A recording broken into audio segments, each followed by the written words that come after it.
Hi everyone, Aiden here at the trailer. Today we're going to be taking a look at the Hollywood Rack's Destination 2 bike rack and seeing how it fits on the back of our 2019 Chrysler Pacifica. This is going to be a platform style bike rack and a really good entry level platform rack in my opinion.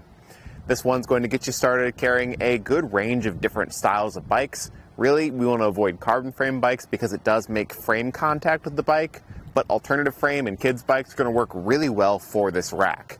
The kids' bike's working well because the smaller frame does work well on this shape, this kind of reverse U shape, and these cradles can slide around and meet the frame where it's at. Same thing for any sort of alternative frame. So if you need to rotate this around, it does 360 degrees and slides up and down, height independent from the other cradle.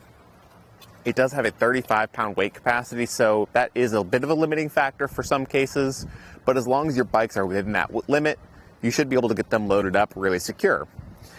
You've got that frame contact up top, but then there's also two wheel straps at the bottom that pull the bike down and in, making this an actually pretty secure hold on the rack. A lot of entry-level racks, they don't get the tightest hold on the bike, but this one I think does a great job. There are some limitations though in terms of the ease of use, not having super easy to use levers, but also no tilting feature. So if you need access to the back of your vehicle, you can't tilt the rack away with the bikes loaded like you can with some other platform racks. You'll need to get the bike unloaded first. And to do that is pretty straightforward. Start off with those wheel straps at the bottom, press the gray lever and push the ratcheting strap out. And then with one hand on the bike, do the same for the strap around the frame. This one can be a little bit trickier to get undone just because you got to be holding onto the bike to make sure it doesn't tip over while you do this. But once it's done, you can lift it up over that center mast and away. Now, because the center mast is pretty low, it's actually not too bad to get lifted over. Typically with a bike rack that has a center mast, I tend to steer people away from them just because it does add some complication when loading and unloading. But this one's not too bad. And with that all done, we can fold the mast down by going to this hand knob here, loosening it up, and flipping the plate back out of the way.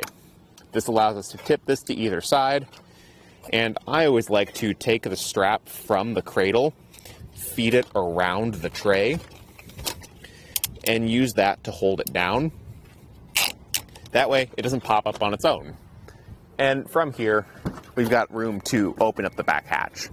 So it is a little bit more inconvenient because you have to unload the bikes. If you're using this for something like a road trip where you might be making stops in between your destination and needing access to the back, again, not the most convenient. But if this is just a point A to point B kind of bike rack, it's just getting you to the park to ride from your house, chances are your bikes are already going to be unloaded when you need access to the back. So take that into consideration when you're checking this out.